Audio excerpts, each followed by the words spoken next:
It started with a simple choice: leave a man to die, or risk everything for a sip of water.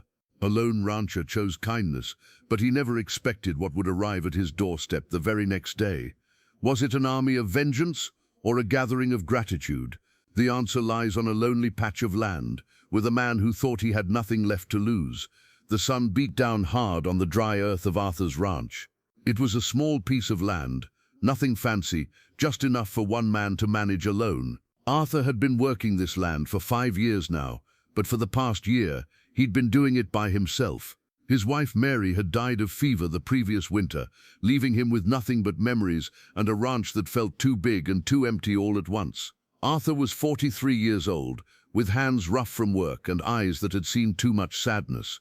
He didn't talk much to anyone anymore. Once a week he'd ride into town for supplies, but he kept to himself. The other ranchers thought he was strange, maybe even broken. They weren't wrong. Something inside Arthur had broken when Mary died. He went through the motions of living, but he wasn't really alive anymore. On this particular morning in late summer, Arthur was checking his fence line. The wooden posts needed constant repair, and with no rain for weeks, the ground was cracking and shifting. He rode slowly along the boundary of his property, looking for breaks or loose wire. His horse, an old mare named Belle, knew the route by heart. That's when he saw something that didn't belong. About 50 feet from the fence, near a cluster of rocks, there was a shape on the ground. At first, Arthur thought it might be a dead animal, but as he rode closer, he saw it was a man. The man was a Native American warrior. That much was clear from his clothing and the decorative beads on his leather shirt. He was young, maybe 25, and he was in bad shape. There was blood on his side where something had torn through his shirt. Maybe a bullet, maybe a knife. Arthur couldn't tell. The warrior's lips were cracked and bleeding. His breathing was shallow and rough. Arthur sat on his horse for a long moment, just looking down at the dying man. He knew what the smart thing to do was. The smart thing was to ride away and pretend he never saw anything. The town nearby, Millbrook, had no love for the native tribes. There had been raids and counter-raids for years. If anyone found out Arthur had helped this warrior, there would be trouble, big trouble. But as Arthur looked at the young man's face, he saw something that made him stop. The warrior's eyes were open just a little bit.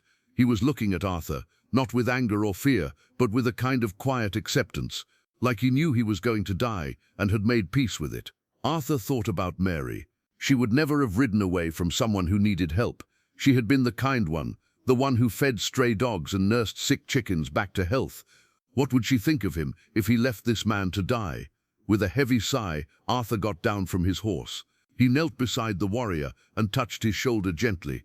The man's eyes opened wider, focusing on Arthur's face. "Water," Arthur said, making a drinking motion with his hand. "You need water." The warrior didn't speak, but his eyes showed he understood. Arthur looked back toward his ranch house. It was a quarter-mile away. His well was there, and he had a cup and a canteen. But if he left the warrior here and went to get water, the man might be dead when he returned. On the other hand, Arthur couldn't move him. The wound in his side looked too serious. "I'll be back," Arthur said. He pointed to himself, then to his house, then back to the warrior. "I'll bring water." The warrior blinked once. Slowly, Arthur mounted Belle and rode hard back to his house. He grabbed his canteen, filled it from the well, and grabbed a cup too. He also took a blanket from his bed. Then he rode back as fast as Belle could go. The warrior was still alive when Arthur returned, though his breathing was even weaker. Arthur lifted the man's head carefully and brought the cup to his lips. The warrior drank slowly at first, then more eagerly as the water brought him back from the edge. Arthur gave him 3 cups full, watching as life seemed to flow back into the young man's body. When the warrior had drunk enough, he looked at Arthur for a long time. Then he gave the smallest nod, just a tiny movement of his head. His hand moved slightly, touching Arthur's wrist for just a second. Then his eyes closed, and he passed out. Arthur knew he couldn't leave the man lying in the open sun. Using all his strength, he dragged the warrior to a shaded spot behind the rocks. It wasn't much, but it would keep the sun off him. Arthur left the canteen beside the warrior and covered him with the blanket. "That's all I can do," Arthur said quietly. "The rest is up to you and God." He rode back to his ranch, his mind racing. What had he just done? If the warrior died, someone might find the body in the canteen and trace it back to him. If the warrior lived and his tribe found out a white rancher had helped him, would they see it as kindness or weakness? That night, Arthur barely slept. He kept thinking about the warrior, wondering if he was still alive. When the sun came up, Arthur rode back to the rocks. The blanket was there, folded neatly. The canteen was there too, empty now, but the warrior was gone. There was no blood on the ground, no sign that anyone had been there at all. Arthur felt both relieved and worried. The warrior had survived, but where had he gone? Back to his tribe? Would he tell them about the rancher who had helped him? Later that day, Arthur rode into Millbrook for his weekly supplies. The general store was busier than usual, with several men gathered around talking in low, urgent voices. "Seen them myself," one man was saying. "At least a dozen warriors, maybe more, moving through Carson Valley. They're getting bolder," another man said, "coming closer to town. We need to organize a group," the first man said. "Drive them back before they attack." Arthur bought his supplies quickly and left without talking to anyone. As he rode home, he kept looking over his shoulder, expecting to see warriors following him. But the land was empty and quiet.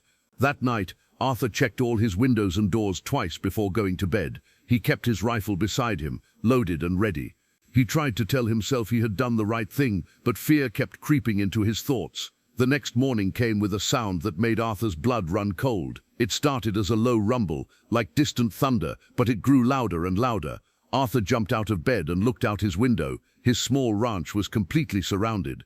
There were warriors on horses everywhere he looked. Not a dozen, not 2 dozen, but maybe 60 or 70 of them. They sat silent and still on their horses, watching his house. Some had rifles, others had bows. All of them looked ready for war. Arthur's hands shook as he pulled on his boots and shirt. This was it. They had come for him. Maybe the warrior he saved had died after all, and they thought Arthur had killed him. Or maybe helping the warrior had been seen as an insult somehow.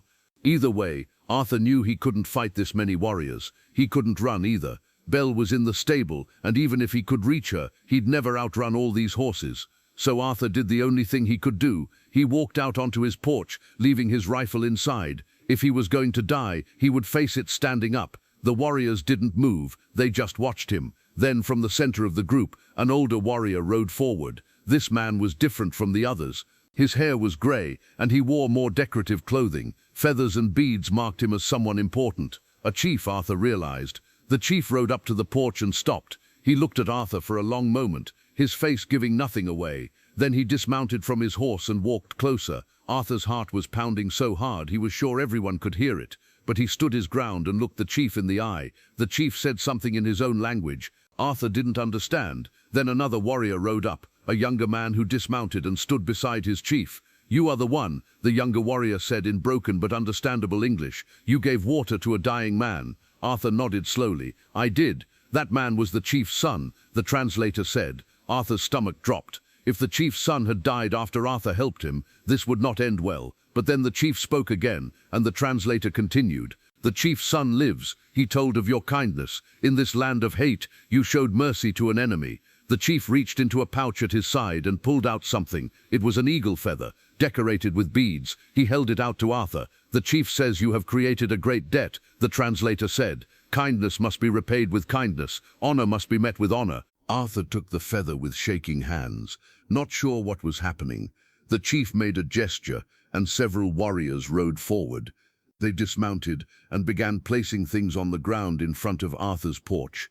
Warm fur blankets, bags of corn and dried meat, tools made of bone and stone, and then 2 warriors brought forward 2 horses, strong and healthy, leading them to Arthur's stable. "These are gifts," the translator said, "but more than gifts, they are a promise." The chief spoke at length now, his voice strong and clear.